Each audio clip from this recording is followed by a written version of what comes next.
उत्पत्ति का पुस्तक का 19वां अध्याय का विवरण। 19वां अध्याय में हमरे बदे 38 वचन लिखल गल बाटे। 38 वचन लिखल गल बा। ये 38 वचन में इब्राहिम के पास से सदोम तक जाए वाला स्वर्गदूतन की संख्या 2 बाटे। अब्राहम से लेके स्वर्ग तक गयल यहोवा वहाँ पर 18वां अध्याय समाप्त होत बा।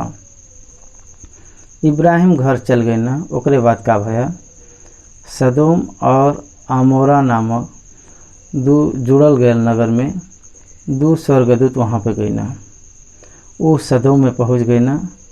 लूत सदोम के फाटक के पास बैठा रहना। ये इंट्रोडक्शन ऑफ द चैप्टर बाटे। यही बदे ये विषय पर विवरण करत समय हम आपके बताए। जब स्वर्गदूत सदोम में गई ना, लूत उनके अपने घर में ले जाए के जैसे इब्राहिम कहना वैसे ही लूत वैसे ही अपने साथ भी कहना। लूत के घर परदेसी आलबयान ये समाचार मिलत काहे बदे के वो यही बदे उनसे मिले बदे बहुत सारा लोग वो गांव में रहे वाला वृद्ध जवान और बड़ा छोटा सब लोग वहाँ पर चल गए ना। सब पुरुष आ गए ना। आए के लूत के बुलैना के वो मनुष्य के बाहर लिया बा, हम उनके साथ सेक्स करल चाहत भाई। ये प्रकार से कहना उनके साथ भोग करल चाहत भाई। लूत विनती कहना कि वो हमार अतिथि हैं और उनसे बुराई मत करा। हो सके तो हमार 2 कुंवारी बेटी बहन उनके हम तहरे पास ले आई, उनसे साथ कैसे ही तू व्यवहार करा, लेकिन तू हमरे अतिथि के साथ कुछ मत करा। ये कितना भयानक बाटे प्रिय लोग। लूत जौन देश में चल गए रहना, कितना बैड विकेट कल्चर, कितना दुष्ट संस्कृति वहाँ का बाटे, दुष्ट नागरिकता बाटे वहाँ पर। परंतु वो मन्ना इतना में, परंतु वो लोग नहीं मन्ना इतना में अंदर रहे वाला वो स्वर्गदूत वो अपने पास घर में खींच ले लेना और द्वार के बंद कर देना, नहीं तो वहाँ के प्रजा नाश करके मारे वाला। ये प्रकार से रहना। लूत घर में आ गई ना और स्वर्गदूत द्वार के बंद कर देना, और वो सब रात में घर के चारों तरफ घूमत बया और भीतर जाए बदे उनके रास्ता नहीं मिला और उनके आँख में अंधापन आ गया और द्वार कहाँ बाटे वो ढूंढ नहीं पाना। यही बदे वो अंदर जा नहीं सकना। तब वो मनुष्य कौन सा मनुष्य जौन 2 मनुष्य जौन स्वर्गदूत कहलावल गई ना, अब वहीं मनुष्य कहलाल गल बा। ये फिजिकल अपीयरेंस बा। यहाँ पर गॉड्स फिजिकल अपीयरेंस दिखाई के मिला। गॉड ट्रिनिटी त्रिएक परमेश्वर का प्रगटीकरण यहाँ पे दिखाई देत बाटे। का कहत बान ए नगर में यहाँ पर के बाटे तहरे दामाद के तो पुत्र के पुत्री के गांव में कमायल गयल सब कुछ लेके ए गांव से बाहर आ जा, हम ए नगर के नाश करब। यहोवा हमके ए नगर के नाश करे बदे भेजे पाया। ये प्रकार से ऐसा कहना। ऐसा कहे पर तब लूत निकल के अपने दामाद के जिनके साथ उनकर बेटी का सगाई हो गए रहे समझना कि कहाँ उठ ए स्थान से निकल चला। काहे बदे कि यहोवा ए नगर के नाश करे जात बया। कहे पर दामाद उनका ठट्ठा उड़ैना। और 14वां वचन तक लिखल गल बा। देख नूह के समय में परमेश्वर 100 ईयर्स टाइम देना, लेकिन जब लूत के पास आईना एक ही रात का समय देना। यही बदे परमेश्वर तहके कितना समय देत बया ये परमेश्वर के पता बाटे, लेकिन तहके पता नहीं बाटे। यही बदे ई उचित समय बाके, उचित दिन बाके, यह उद्धार के दिन बाटे। Do not neglect the word of God. परमेश्वर के वचन तहरे पास आवत समय ओके तहके ठुकरावे के नहीं बाटे, लेकिन ओके अधीन होए के बाटे। जौन सुसमाचार तहरे कान तक पहुँचत बाटे उ सत्य बाटे। उ सच्चाई के सुसमाचार पर तहके विश्वास करे के बाटे। विश्वास न करब तो दंड पैब। ई धमकी नहीं बाटे, लेकिन होए वाला वास्तविकता बाटे। ई धमकी कैसे हुई? धमकी झूठ बोले से धमकी हो सकला। सच्चाई बतावे से उ धमकी नहीं बल्कि चेतावनी होला। चेतावनी के धमकी मान के मूर्खता से रहे वालन के हम का कह सकीला? वो दोनों पुत्र पुत्री के पत्नी के लेके बाहर लेके आवे के कहना था, वो विलम्ब कहना, लेकिन परमेश्वर ऊपर दया कहना। यही बदे उस स्वर्गदूत उनका हाथ पकड़ के उनके बाहर कह देना। पीछे के तरफ न ताकना, वो पहाड़ पर भाग जइहे। ए प्रकार से कहना। लूत कहना, हे प्रभु, तहार अनुग्रह का दृष्टि हमरे पर भयल बाटे। तू ए फिर बहुत कृपा दिखाए बाया कि हमरे प्राण के बचाए बाया। यही बदे हम पहाड़ पर भाग नहीं सकीला, कहीं ऐसा न हो कि कौनो विपत्ति हम पर आ पड़े और हम मर जाई। भागे बदे ई नगर निकट बाटे। यही बदे सोयर नामक नगर में हम चल जाबे। ये प्रकार से पूछना। परमेश्वर जाए बदे कहना। परमेश्वर जाए बदे कहना।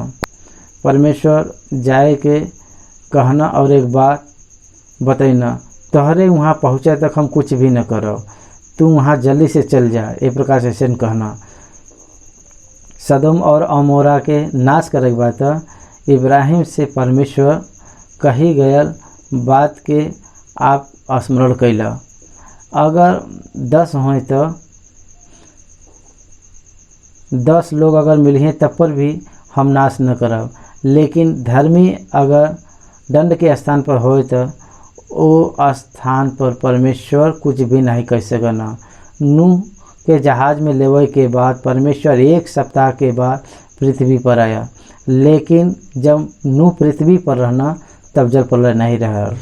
जहाज में जाए के बाद जल प्रलय आया। वही प्रकार से नूह के ही नहीं, लूत के विषय में भी लूत के स्वर पहुँचे तक परमेश्वर आग नहीं बरसाइना, मतलब एक ही साथ बरसाई। आकाश से वो नगर भस्म हो गया, कोई भी बच नहीं सकल, सब मर गए ना। आप कभी बालकों के वीडियो के देखे बाया, वो पल भर में भस्म हो के विस्फोट हो के विपरीत राख से भर जाला। वो छोटा नगर के वो कवर करला, लेकिन यहाँ पर आकाश से अग्नि का गंधिक बरसावल गया। और कहनो, जिस प्रकार से पर्वत से लावा बहला, वही प्रकार से लावा आकाश से बरसावल गया। पंपू सिटी के विषय में हम पढ़े भाई।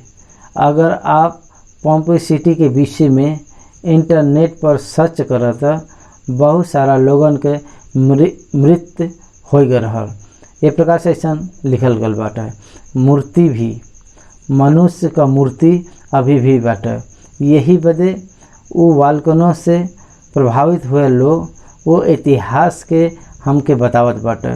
वाल्कनों वो अग्नि गंधक हवे, अग्नि गंधक हवे। यही बदे आकाश से अग्निगंध बरसावे बदे परमेश्वर उनके वहाँ से बाहर जाए बदे कहना। जाए के बाद सोयर तक पहुँचे में सुबह हो गया। तब परमेश्वर सदोम और अमोरा पर अग्निगंधक के आकाश से बरसावे पर भूमि का सारा ऊपर समेत नाश कर देना। लूत का पत्नी पीछे की ओर फिर के देखनी, वो चेतावनी भूल गई और नमर का खंभा बन गई। भोर के इब्राहिम उठ के वो स्थान के देखे पर का भयल पता बटेगा। वो पूरा देश आग जैसे हो के अग्नि का छाया वो नगर पर दिखाई देत बा। परमेश्वर इब्राहिम का प्रार्थना सुन के लूत के बचैना। 30वां वचन से लेके 38 वचन तक देखे पर लूत के बेटी लूत के द्वारा संतान के पाई के मोआबी और अमोनिया के मूल पुरुष के रूप में वो पुत्र के जन्म देने। एक प्रकार से हमको इसे देखे के मिलला। उत्पत्ति का पुस्तक 19वां अध्याय का पहला वचन से हम पढ़ो। शाम के दो दूत सदोमा के पास आना और लूत सदोमा के फाटक के पास बैठा रहना। The two angels came to the Sodom in the evening, and Lot was sitting at the gate of Sodom. लूत सदोम के गेट के फाटक के पास बैठा रहना। फाटक के पास के बैठाला? नगर का प्रधान। नगर का प्रधान फाटक के पास बैठा ना। हमके नीति वचन के पुस्तक में 31वां अध्याय में महान गुण लक्षण के रखे वाला स्त्री के विषय चर्चा करत समय उनकर पति प्रधान के संग बैठना ए प्रकार से लिखल बाटे। मतलब प्रधानों के संग बैठना मतलब मुख्य लोगन के साथ नगर में रहे वाला शहर में रहे वाला प्रधानों के साथ बैठना। प्रधान के साथ बैठे के कारण ई हवे के ओ नगर का मुख्य है। ओ नगर का मुख्य है। नीति वचन का पुस्तक 31वां अध्याय 23वां वचन जब हम उनकर पति सभा में देश के पुरनियों के संग बैठन तब फाटक के पास उनकर सम्मान होला। फाटक के पास उनकर सम्मान होला ऐसा कहल गल बाटे। यही वजह यहाँ पर लूत और लूत के पत्नी के जब हम के देखे के मिला तो दोनों नाम कमाई के रखे वाला परिवार हैं। एक प्रकार से हमके देखे के मिला लूत का परिवार आर्थिक परिपूर्णता के रखे वाला परिवार है। लूत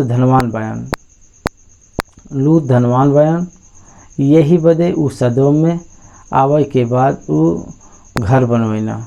इब्राहिम तो धनवान होए के बावजूद भी तंबू में रहत रहना अनटिल हिज डेथ। 175 वर्ष के उम्र तक कनान में पहुँच के 100 ईयर्स उ तंबू में रहना।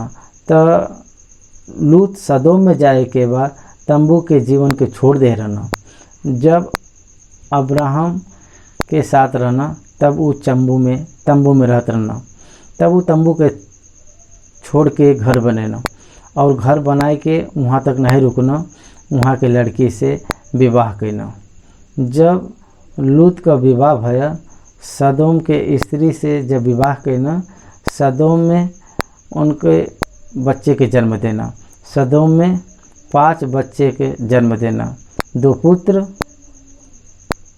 3 पुत्री। एक लड़की का विवाह करना और 2 लड़की का एंगेजमेंट करना। पुत्र का और भी विवाह नहीं भया, लड़का भी बयान ओके छोड़ के इब्राहिम की प्रार्थना देखे पर 50 लोग निश्चय उनके घर में काम करे वाला रहे के चाहिए। लूत बहुत ही धनवान बयान। लूत के सदोम के राजा पर युद्ध करके लूत के बंधुआई में ले जाए के बाद इब्राहिम जाए के लूत बदे कदोरलाओमेर से युद्ध करके उनकर पीछा करके वो सारा धन के वापस ले आई के फिर से वो लूत के वापस के दे रहना। यही बदे लूत डेवलप भल बयान ई दिखाई देला। सदोम फेरिटल लैंड बाटे, बहुत उपजाऊ जमीन बा। उ नगर जल बहाए वाला वाटका के समान बाटे। यही बदे वहाँ गए ना। वहाँ जाए के बाद उ नगर बहुत फलवंत बा। लेकिन नगर में रहे वाला मनुष्य दुष्ट बयान, अधर्मी बयान, पापी बयान। उ दोनों स्वर्गदूत वही शाम में सदोम में गई न, तब लूत उनके पहचान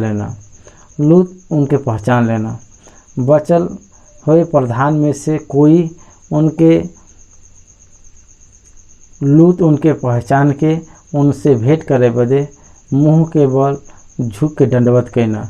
इब्राहिम वैसे ही करे रहना। इब्राहिम करल गयल काम ई भी सेम काम इन्हू करत बया। इब्राहिम जवन काम करे रहना और वैसे ही सेम काम लूत भी काम करे बया। एक ही समान दोनों का जने काम करे बया। एक ही विश्वास बा, एक ही परिवार में बढ़ल हुए लोग बयान। वो संस्कृति में बयान, वो परमेश्वर के जाने वाला हैं। यही वजह स्वर्गदूत के मुँह के बल झुक के दंडवत कहना। जैसे इब्राहिम कहना, हे हमार प्रभु अपने दास के घर में पधारा, वैसे ही लूत भी कहत बया, हे हमार प्रभु हाँ अपने दास के घर में पधारा और रात भर रुको और आपन पाँव धोइल। का कहत बया? रात भर विश्राम कर, पाँव धो लीजिए और आप हमरे घर में पधारा, हमरे घर के स्वीकार करा। ये प्रकार से ऐसा कहना। ओकरे बदे उ लोग नहीं मनना। इब्राहिम के पास परमेश्वर स्वीकार करना, लेकिन लूत के पास स्वीकार नहीं करना। काहे बदे के इब्राहिम वहाँ पर कहना, तू इनके बदे हमरे पास आल है, तू केकरे बदे इब्राहिम के पास अला।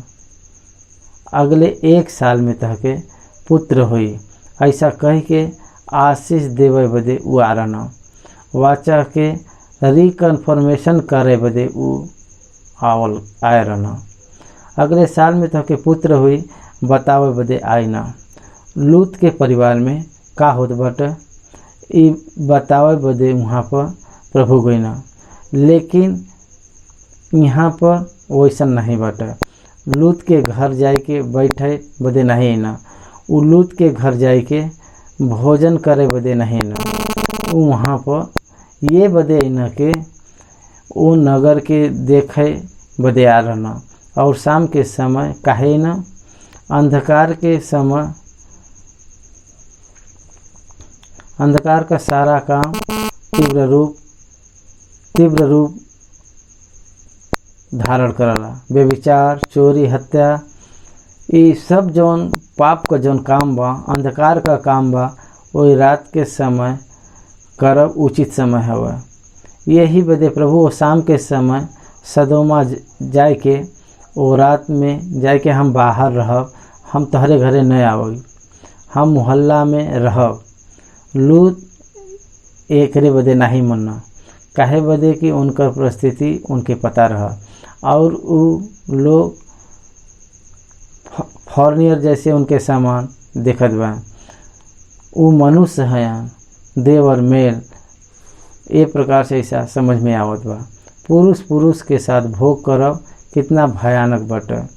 विदेश में भी आज गे कल्चर बटे। हम तो देश का नाम न बताई, बहुत सारा देश में, विदेश में और हमारे देश में भी गे मैरिज अलाउ बाटे। जब भारतीय सुप्रीम कोर्ट बताइना कि पुरुष के साथ विवाह करे में कोई गलती नहीं बाटे, तब सभी भारतीय विस्मित हो गए ना, लेकिन कोई हानि न हुई। इस सोच के शांत रह गए ना। काहे बदे के ये हमारे भारत देश का संस्कृति नहीं हवा। अमेरिका देश में पुरुष के साथ, स्त्री के साथ विवाह करे के कानून आ गल बाटे। मिल्क लेटर के समय में वो कानून आया। एक प्रकार से कई लोग गलत समझना। स्वलिंग के संपर्क में आवे वाला परमेश्वर के दृष्टि में भयानक पाप कर गया लोग हैं। वो परमेश्वर की इच्छा नहीं हवा। स्त्री और पुरुष ये परमेश्वर की इच्छा हवा। पुरुष के साथ भोग करब उचित नहीं हवा, वो परमेश्वर के पसंद नहीं हवा। ओकरे कारण एड्स बीमारी आया। यही बदे एड्स बीमारी 2000 का हीट से सूक्ष्म जीव मर जाना। यही बदे जब यहाँ पर हम इस प्रकार से देखिला तो उनके आवे का पर्पस ई रहल के फिर उ नगर के उ देखें वहाँ पर का होत बाटे उनके देखे के बाटे। आई विटनेस बदे प्रभु अइना स्वयं वहाँ देखे बदे अइना तो उ वहाँ पर ज़बरदस्ती कैना। लूत उनके ज़बरदस्ती कैना विनती करत बा मोहल्ला में मत रह प्रभु, हमरे घर चला, हमरे घर चला। वो विनती करत बाने प्रकार से विनती करके वो अपन एक प्रकार का अपन भावना बतावत बा, चाहे इब्राहिम हो चाहे लूत हो, विनती करके वो आदर देत बा। वो रात बिना खमीर का रोटी बनाई के वो परिवार एक अच्छा सा जेवनार के तैयार करना। वो परिवार के जेवनार के प्रभु स्वीकार करना और वो भोजन करना। अब उनके सोए के बाटे रात होत बाटे, अब उनके सोए के बाटे। वो समय में शोर शुरुआत भये। वो नगर का लोग, वो नगर का प्रजा, जवान बूढ़ा, सदोमा के मनुष्य सब लोग, सदोम में young people, old people and minor young boys, वो सब घर के पास में आए के द्वारा खटखटावा लगना। और उनके सो जाए से पहले वो नगर का मतलब सदोमा का मनुष्य जवान से लेके बूढ़ा तक उनके घेर लेना और घर के चारों ओर से उनके घेर लेना।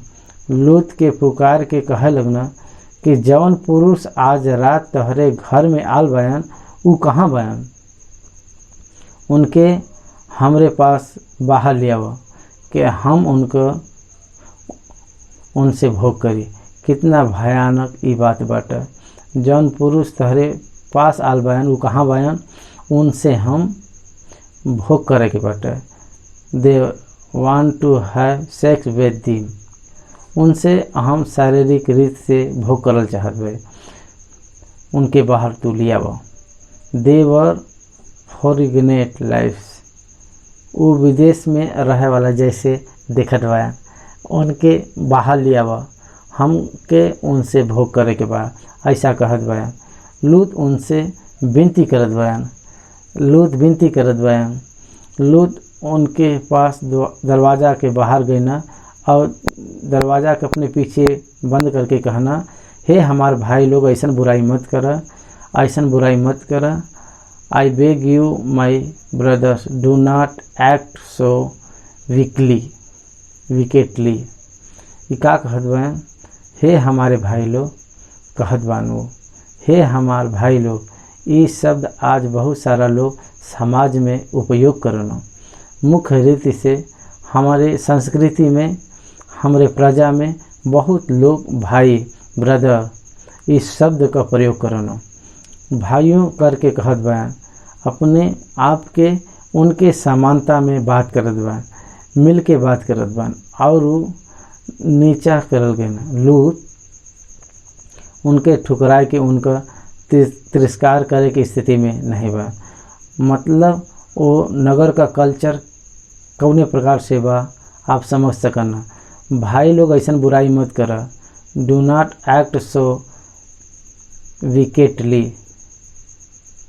विकेट मतलब क्रूरता, एक प्रकार से बुराई मत करा। वो हमरे घर आल बयान ताकि हम एक बात बतावत भाई, हमार 2 बेटी बहन जे अभी तक पुरुष को मुँह नहीं देखे बहन, एक पिता होए के नाते वो ये शब्द कहत बान तक कौने प्रकार का कंडीशन हो सकला वहाँ का हमके समझ में आ सकला। ये बात इच्छा हो तो हम तोहरे पास बाहर ले आई और तोहके जैसन अच्छा लगे तू उनके साथ वैसन व्यवहार कर। जैसे लूत के डांटे के चाहिए, उनके एक नया प्रपोजल देत बा, हमार बेटी के हम देबा, उनके ले जा, लेकिन हमरे घर में आवल गयल जौन मेहमान बयान उनके कुछ मत कर, वो हमरे छत के तले आल बयान। यही बदे वो पुरुषन के साथ तू कुछ मत कर। और ऐसा कहे पर वो प्रजा के लोग लूत से कहना कि तू अंदर चल जा। चाहे लूत धनवान हो, चाहे लूत प्रधान हो, लेकिन वो लूत के सम्मान नहीं देत बायन। तू अंदर चल जा कह के वो कहत बा, गेट आउट कहत बायन, बाहर चल जा। तहसे हमसे का संबंध बाटे। वो संपूर्ण आतंकवाद के समान दिखाई देत बायन। वो कहत बायन हट जा। फिर भी कहे लगना तू एक परदेसी होई के यहाँ रहे बदे आल बाया, लेकिन अब न्याय भी बन बैठल बाया। अब हम उनसे अधिक तोहरे साथ हम बुराई करब। और वो पुरुष लोग लूत के दबावे लगना और लूत विनती करत बायन, लेकिन लूत के मारे बदे और उनके दबावे बदे लोग प्रयत्न करे लगना। तू एक परदेसी है, तू एक परदेसी होके यहाँ रहे बदे आल बाया और अपने आप एक न्यायी बन बैठल बाया। घमंड के प्रकट कैना, उस क्रूरता के प्रकट कैना, लूत के ऊपर गिर के मारे बदे प्रयत्न करे लगना और घर के जन दरवाजा रहल ओकर तोड़े बदे प्रयत्न करे लगना। और अंदर में स्वर्गदूत रहना। प्रभु यहोवा अंदर बाया। वो अपन हाथ बढ़ाए के लूत के अपने पास घर में खींच लेना और द्वार के बंद कर देना। लूत के अंदर खींच लेना और द्वार के बंद कर देना। अंदर लूत और लूत को पत्नी दो बेटियां बाएँ। लूत एक प्रयत्न कैना, वो प्रयत्न सफल नहीं भया। आज रात हम लूत की सुरक्षा के आवश्यकता बाटे। यही बदे प्रभु लूत के घर में अंदर खींच लेना और दरवाज़ा बंद कर देना। अब प्रभु का द्वार बंद करे के बाद वो द्वार के खोल कोई से संभव नहीं बाटे। घर के द्वार पर रहे वालन के आज्ञा अंधा करे के आज्ञा देवे पर उनके आँख से देखब असंभव बाटे। यही बदे लूत के घर के द्वार के बंद करल गया परमेश्वर वो घर के द्वार के वो देखे जैसा करे पर उनके न देखे जैसा करे पर वो उस रात घर के चारों तरफ घूमना, का छोटा का बड़ा सब पुरुष के जौन घर के द्वार पर रहना सबके अंधा कर देना। तब वो दरवाज़ा के द्वार को टटोला थक गई ना और रात भर द्वार को ढूंढत रह गई ना। परमेश्वर के अंधा कर देना, परमेश्वर के अंधा कर देना और वो देख नहीं पैना। सब दिखत बा लेकिन दरवाज़ा नहीं दिखा। वो घर का दरवाज़ा कहाँ पर बा वो ढूंढ नहीं सकत बा। यही बदे परमेश्वर उनके अंधा कर देना। ये कारण वो ढूंढे लगना लेकिन ढूंढ नहीं सकना। वो रात के वो घर के चारों तरफ घूमत रह गई ना। तब मनुष्य लोगों से कहे लगना कि सच्चाई के बात कहे लगना कि वो काहे बदे आल बा, वहाँ पर काहे बदे आल बा। ये बात के वो कहे लगना यहाँ तहार के बाटे कौन है कह के पूछना। उनके पता नहीं बाटे, ये विषय नहीं बाटे, लेकिन वो बताइना के यही बदे पूछना के तहरे दामाद के और जैसे तहरे बेटी का विवाह होए वाला बा। तहरे दामाद का अर्थ विवाहित बेटी और उनकर पति भी बयान। यही बदे वो दामाद बयान अपने दामाद के और बेटी के यहाँ पर दोनों को तहरे बेटे के मतलब दो बेटा अपने बेटी के तहरे बेटी के घर में रहे वाला दो बेटी के यहाँ पर चार लोग अगर नगर में तहार जो कोई भी बाटे अगर और एंगेजमेंट भाई लोग पति पत्नी मिल के 10 लोग बायन। हम स्थान के नाश करे पर है। यही नगर में तहरे जो कोई भी बा ये स्थान से लेके तू निकल जा। यहोवा हमके ए नगर के सत्यानाश करे बदे भेजे बायन। ई स्थान के हम नाश करे जात बाई। यही बदे कि इनकर चिल्लाहट यहोवा के समुख पहुँच गईल बाटे और यहोवा सत्यानाश करे बदे भेजे बया। देख ओ रात परमेश्वर लूत के परिवार से बातचीत करत बया। लूत निकल जा, अपने घर परिवार से चर्चा कर और नगर से बाहर निकल जा। तू देखत बया कि हम तहरे घरे में बे, हम परमेश्वर के भेजल गए स्वर्गदूत है। तू देखबा के हम नाश कर देबे, लेकिन तू बाहर निकल जा, ए प्रकार से कहना। तब लूत बाहर निकलना और बाहर निकल के अपने दामाद से चर्चा करना, उठा ए स्थान से चल चला, आज रात यहोवा एक नगर के नाश करल चाहत बान, ऐसा कहना। लेकिन वो अपने दामाद के दृष्टि में ठट्ठा करे वाला जैसा जान पड़ना। दामाद के दृष्टि में लूत ठट्ठा करे वाला जैसे ठहरना। Get out of this place for the lord is destroy the city, but he sons in law to be jesting और ठट्ठा करे वाला से जान पड़ना। वो समय में जब वो ओकरे बाद परमेश्वर का दूत लूत से फुर्ती करे ना, लेकिन लूत विलम्ब करत बा। लेकिन लूत के परमेश्वर का दूत फुर्ती करे ना, उठ और अपन पत्नी और दोनों बेटी के जे यहाँ बाटे ले जा, नहीं तो तुम ए नगर के आधार में भस्म हो जाएगा। एट लीस्ट ब्रिंग देम आउट, अपन पत्नी और दोनों बेटी के बचाएला और बचा हुए में आवाज बदे मना करना।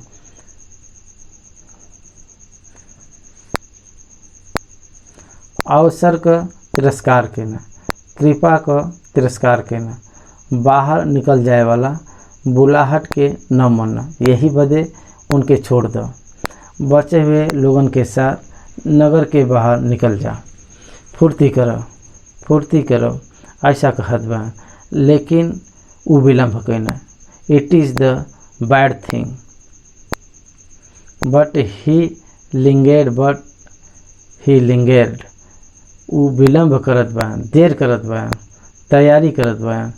फिर वो दूत लोग कुछ लाभ नहीं बट सोच के वो दोनों बेटी के लूत के पत्नी का हाथ पकड़ लेना और दोनों पकड़ के तब यहोवा ऊपर दया करना। विलम्ब करत बान, ई देख के तुरंत परमेश्वर आग नहीं बरसेना, यहोवा ऊपर दया करना। अंडरलाइन कर ला, हम नाश हो जात बे, लेकिन परमेश्वर फिर भी हम पर दया करत बा, बचावे के उद्देश्य के वो रखे बा, यही बदे वो दया करत बा।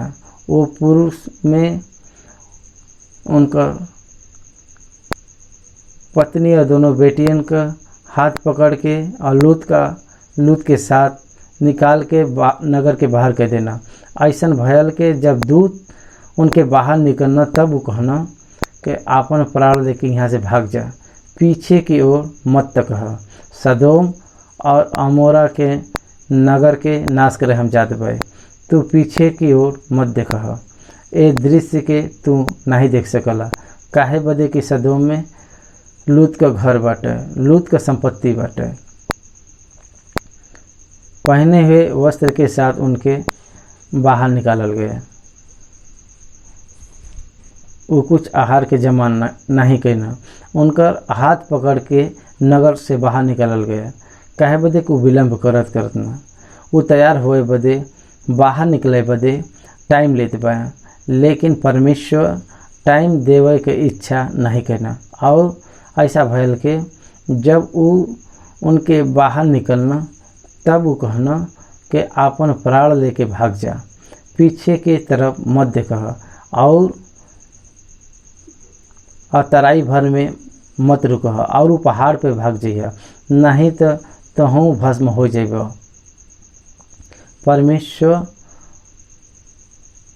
परमेश्वर का दूत पहाड़ पर भाग जाए बदे कहना। सेफ प्लेस बाटे। लेकिन लूत ओकरे विरुद्ध में कहत बान के, हे प्रभु ऐसन मत कर, देख तहरे दास पर तहार अनुग्रह का दृष्टि भइल बाटे। तू एमें बहुत कृपा दिखाए बया के हमरे प्राण के बचाए बया।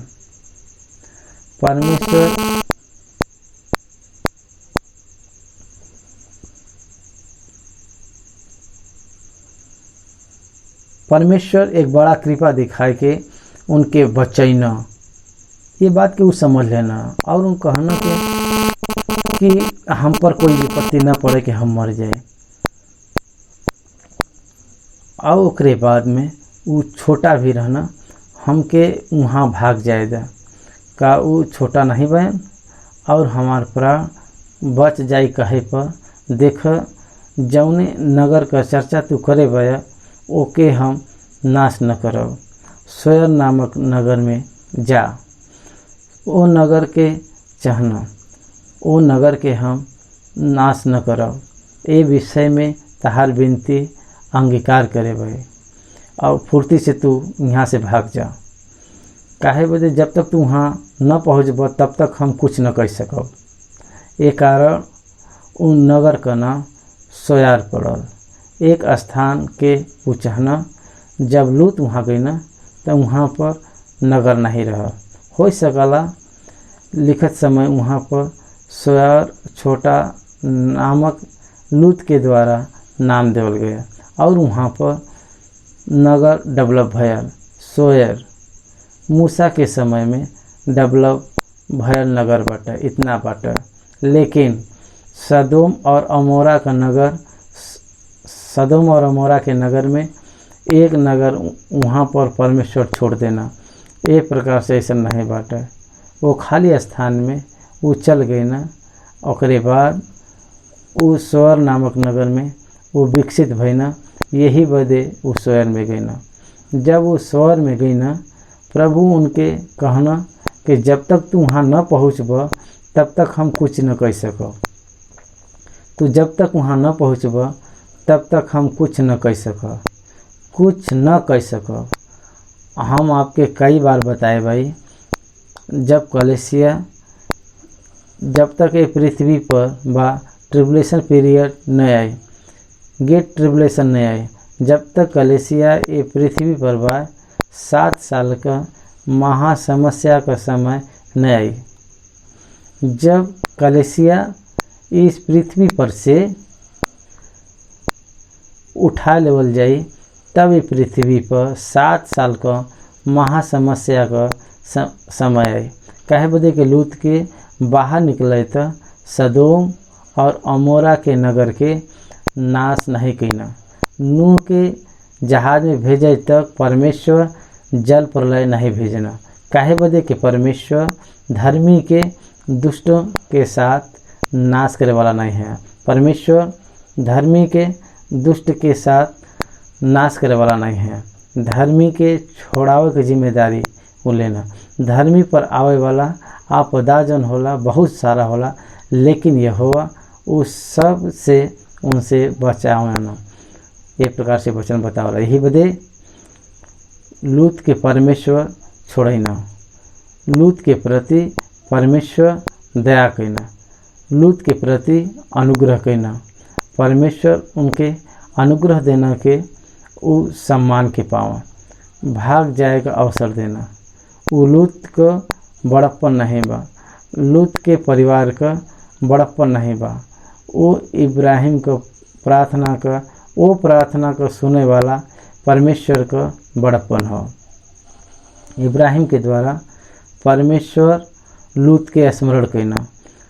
लूत के सोयार के निकट पहुँचत सूर्य पृथ्वी पर उदय भयल, तब यहोवा अपने ओर से सदोम और अमोरा पर आकाश से गंधक और आग बरसैना। पृथ्वी पर रहे वाला दोनों दूतन के यहोवा पुकारत बा। इब्राहिम से स्वर्ग में जाए वाला एक व्यक्ति के यहोवा करके पुकारत बा।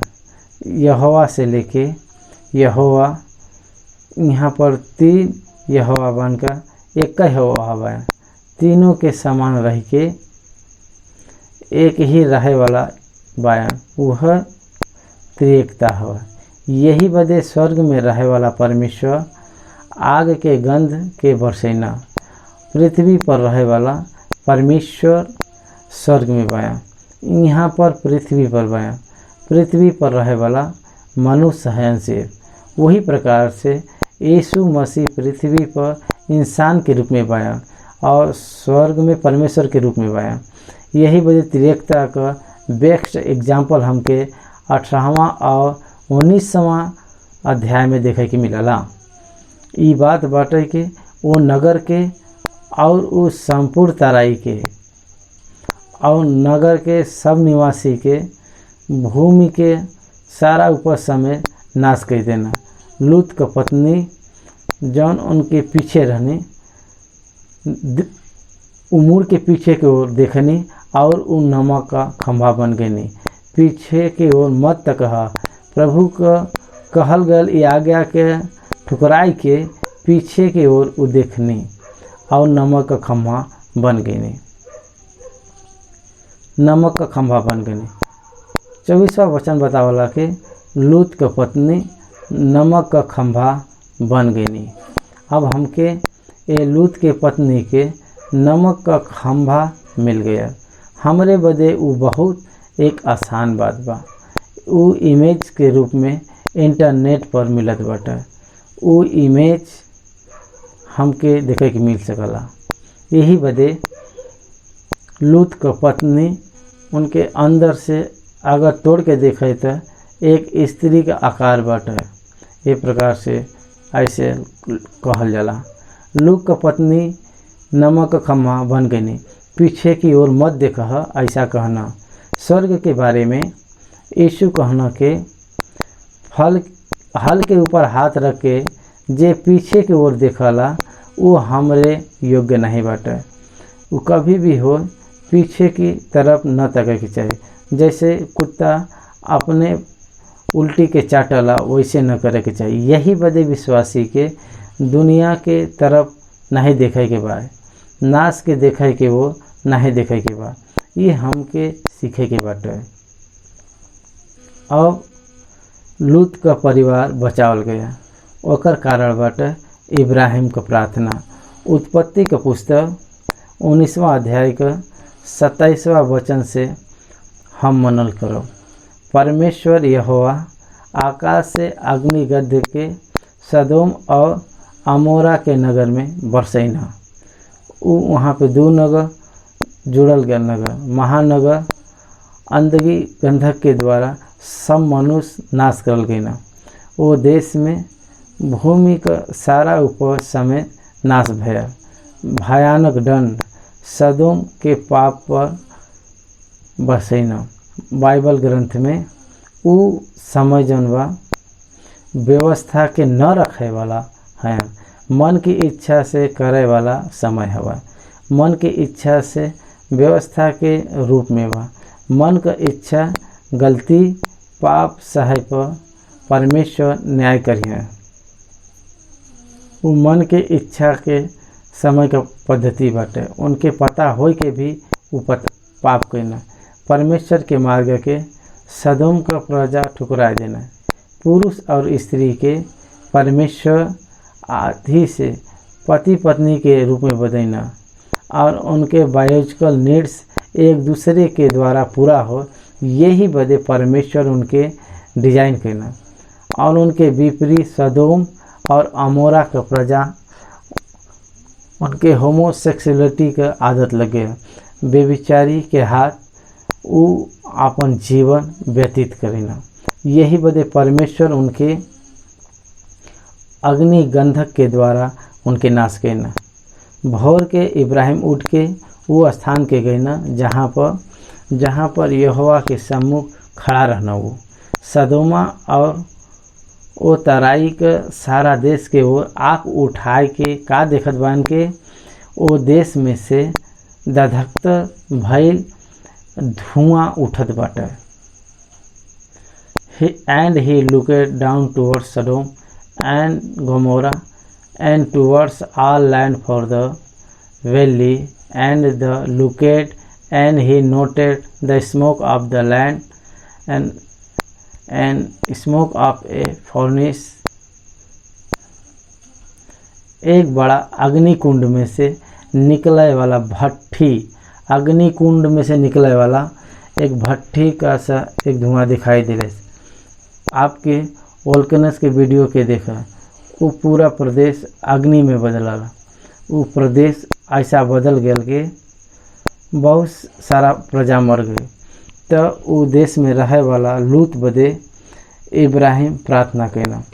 पतरस अपन पत्रिका में लूत के विषय में लिखत हुए प्रतिदिन सदोम के प्रजा के विचार के द्वारा वो अपने मन के पीड़ित करत ना।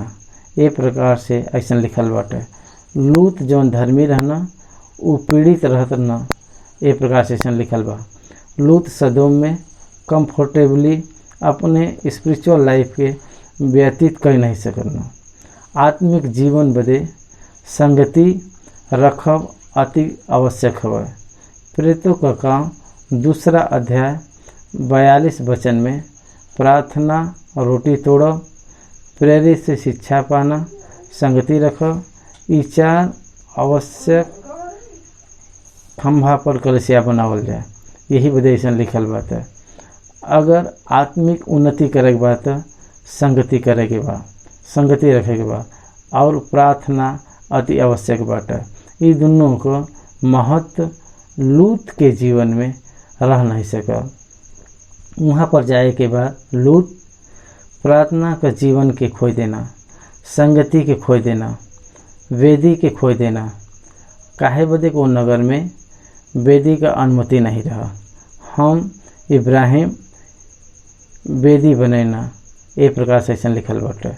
लेकिन लूत कहीं पर भी वेदी बनाए ऐसा लिखे नहीं बा। वेदी से दूर हो गए ना। प्रेयर लाइफ से, फैमिली प्रेयर से, स्पिरिचुअल फेलोशिप से लूत दूर हो गए ना। आत्मिक संबंधित संगति से के कमी होए पर आध्यात्मिक असफलता प्राप्त होला। आत्मा में ठंडा पड़े के स्थिति यहाँ दिखाई देत बा। लूत वो परिस्थिति का शिकार भइना। एक उनकर परिवार परमेश्वर से दूर बा और उनकर बेटी यही अध्याय में करल गया दुष्ट काम उनकर परिवार के कोने प्रकार से स्थिति में बा, वो अपन जीवन व्यतीत करना। ये हमके समझ में आवला। काहे बदे के परिवार पर परिसर का प्रभाव बहुत ज़्यादा रहला और भाई के बीच अपन निवास, कल्चरल रेलिवेंस, अपन स्पिरिचुअल लाइफ पर बहुत बड़ा इम्पैक्ट दिखाई देला, प्रभाव दिखाई देला। यही बदे पहले वचन में दुष्टे के युक्ति पर नहीं चलेगा, न पापी के मार्ग में खड़ा होए बा और न ठट्ठा करे वालन के मंडली में बैठे के बा। ये प्रकार से ऐसा लिखल बाटे। लूत में संगति नहीं बा, परमेश्वर के साथ संगति नहीं बा, परमेश्वर के सेवक के साथ संगति नहीं बाटे, परिवार में परमेश्वर के वेदी नहीं बाटे। फिर भी इब्राहिम के प्रार्थना के द्वारा उन पर दया करल गल बा। इब्राहिम के द्वारा करल गल प्रार्थना के द्वारा परमेश्वर को और उनके बेटी के द्वारा परमेश्वर बतैना। जब परमेश्वर वो तराई के नगर के जमीन लूत रहत रहना उलट पुलट करके नाश करना, तब वो इब्राहिम के याद करके लूत के वो घटना से बचा लेना। लूत नाश न हो वो करे बदे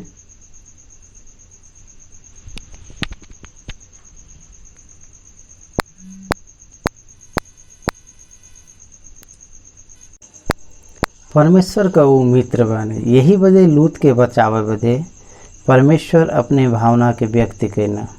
बाइबल के पुराना नियम में इब्राहिम के स्मरण करल गल बा, दाऊद के स्मरण करल गल बाटे। ये हमके दिखाई देत बा। काहे बदे कि परमेश्वर के द्वारा देवल गल उनके वाचा पर स्थिर बयान और इसराइली के पाप बदे उनकर पाप क्षमा करे बदे उनके पूर्वज के द्वारा जौन वाचा भल बाटे वही कारण बाटे। दाऊद के देवल गल वाचा ई कारण बाटे। परमेश्वर दाऊद के स्मरण कैना और यहूदी के लोगन पर दया करके दया कैना। और 30वां वचन लूत सोयर के में ले आके छोड़ देना और अपने दोनों बेटी के साथ में रह के रह लगना। और स्वर्गदूत पहले कह रहना कि वो पहाड़ पे भाग जा, लेकिन वो फिर जाए बदे भयभीत भइना। और अंत में वो ग्रहण कैना के परमेश्वर के द्वारा बतावल गए स्थान ही जौन सही बाटे, ये उचित स्थान बाटे, और वहाँ पर चल गई ना और वहाँ पर सुरक्षित रही हैं। ऐसा सोच के वहाँ पर वो चल गई ना और वहाँ पर और उनका पुत्री गुफा में निवास में करे लगन। और समाज में यहाँ पर जौन घटना भइल बाटे बहुत आश्चर्यचकित द्वारा घटना भइल बा। और यहाँ पर पिता के द्वारा पुत्र के संतति के पाइप यहाँ पर लिखल गल बाटे। बहुत सारा लोग जौन बाइबल पर विचार करे वाला लोग हैं, ये बाइबल के ऊपर कलंक सा बाटे। ये प्रकार से ऐसे करके उसे विचार करके कहना बाइबल के वो प्रकार से नहीं समझे के बा। जवन इतिहास बा वही के समझे के बाटे। कितना तरीका से लिखल बा वो बात के हमके समझे के बा। लूत का बेटी एक दूसरे से बातचीत कैनी। हमरे द्वारा सांसारिक सामान पावे बदे पुरुष नहीं बन, ये बदे पिता के दाख मधु पिलाए के उनके द्वारा संतान को उत्पन्न करे वाला वो विचार के उपैना। तब बड़ी छोटी से कहनी के हमार पिता बूढ़ा बाइन और पृथ्वी भर में ऐसा पुरुष नहीं बाइन कि जो संसारिक रीत से हमरे पास आवे। यही बदे तू आवा, हम अपने पिता के दाख मधु पिलाई के उनके साथ सोई, जैसे कि हम अपने पिता के वंश के बचाए रखी जा। वही रात में पिता के दाख मधु पिलावे के बाद बड़ी बेटी पिता के पास जाके लेट गई और वो नहीं जानना के वो कब लेटिल और कब उठ गई। और दूसरा दिन बड़ी छोटी के देख के कहनी के कल हम रात के में अपने पिता के पास हम गए रहली और आज रात के हम उनके दख मधु पियाई और तू जाए के उनके साथ में तू जाए के सो गए और हम अपने पिता के द्वारा वंश उत्पन्न करी, ऐसा वो कहनी। वो सो ये प्रकार से वही रात में अपने पिता के दाख मधु पिलैनी। और ओकरे बाद छोटी बेटी जाए के ओकरे साथ में छोटी बेटी जाए के सो गई और ओकर सोए और उठे का ज्ञान नहीं रहा। ए प्रकार से लूत का दोनों बेटी अपने पिता से गर्भवती भईनी और बड़ी एक पुत्र जनी और ओकर नाम मोआब रखल गया। और वो मोआब नाम जात का जौन आज का मूल पिता भयल बाटे आज के समय में। और छोटा बेटी मून एक पुत्र जनी ओकर नाम बिन्यामीन और वो बिन्यामीन का मूल पिता भयल। एमिन लूत का कोई भी एमिन कार्य नहीं बाटे। उनका दाख मधु होए के कारण उनकर बेटी लोग गलत कार्य करे बे। उनका आर्गुमेंट ई बाटे के संसार का सम्मान पावे बदे पुरुष नहीं बान। अगर उनके संतान न होए तो उनके जीवन का कोई प्रयोजन नहीं बाटे। ये प्रकार से भयभीत होई के ये प्रकार से कहना उनकर हमके विश्लेषण करे बदे कुछ भी नहीं बाटे। और उनके कारण दो जात बाहर आया, आमोन वंश और मोआबी वंशी। ये दोनों इसराइल के विपरीत लोग हैं और ओकरे बाद के समय में तैयार करल गयल ई जाति बाटे। उनकर फाउंडेशन अच्छा नहीं बाटे। ये प्रकार से हमके समझ में आवला। 19वां अध्याय के हम यहाँ पर समाप्त करत बाई।